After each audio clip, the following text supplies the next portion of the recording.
All right, I feel very confident of what I'm about to say. Um, and I'm going to condense the kind of thing that Hindu mystics, Christian monks, and Buddhist monks spent 40 years trying to understand from different angles, and what Jordan Peterson gets at somewhat in a lot more words than what I'm going to say.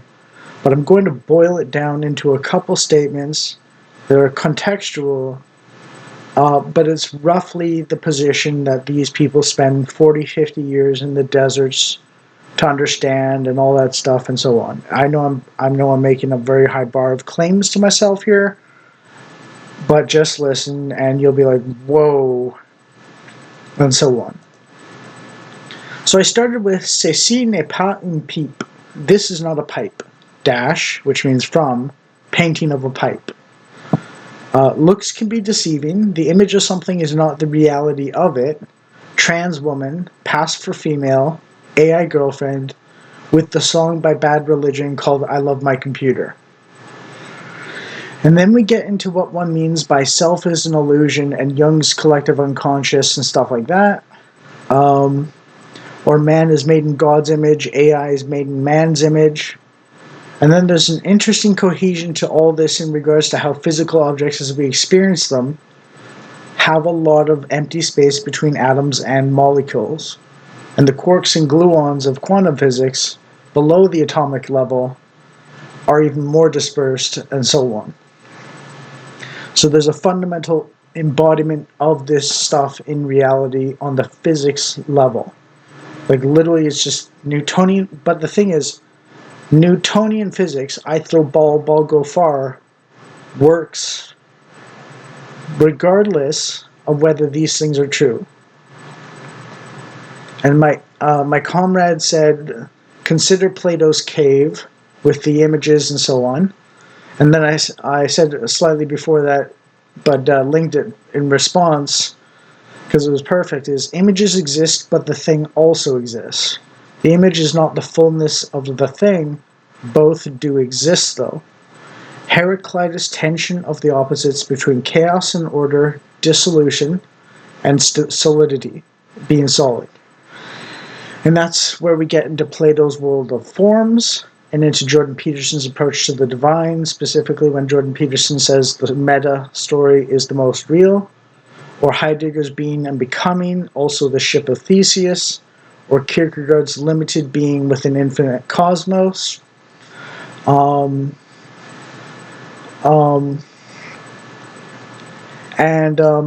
think there's another point I made just now earlier in my thoughts when I wrote this down a little bit. Specifically, once you get down to that, you might have to make a choice between whether you want to empty yourself or live a fuller life. I'm not a Buddhist. I believe in increased life and desires, not wanting less. Also, I'm not a blind hedonist. I'm a Christian hedonist. I like energy drinks. I like cigarettes. I like coffee. I like pizza. I like burgers. I like junk food. I like healthy food. I like meat. I like peanut butter. Although it's wearing a little thing because I'm on a steady diet of it. It's if you can wrap your head around these principles, and if you have to look up those names and learn a little bit about what their concept was specifically and so on, beyond what I just mentioned, I gave like 40, 50 years of mystic training in the usual way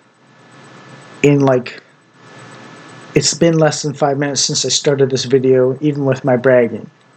So that's like, you're welcome. You don't have to pay someone millions of dollars to teach you the secrets of life.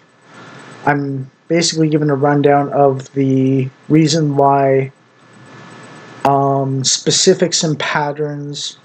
There's another thing to think about, like I was saying earlier in my video and so on. spirit and body, and direction, mind, or method, mind. Um, I guess mind is velocity, not direction. Spirit is direction, and body is position. Um, this is going into my existential crisis survival guide kit and toolkit. And if you want to know more, look up those people and just vibe with the general nature of their positions, like ideas, concepts. And you don't have to spend 40 years in philosophy to understand this stuff.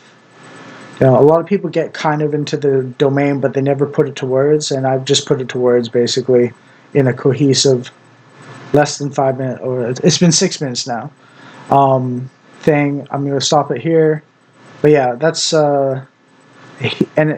and remember, Heraclitus tension of the opposites is probably the arch stone, or the capstone of the arch of these things that divide Eastern and Western mysticism and so on. And I've basically scientified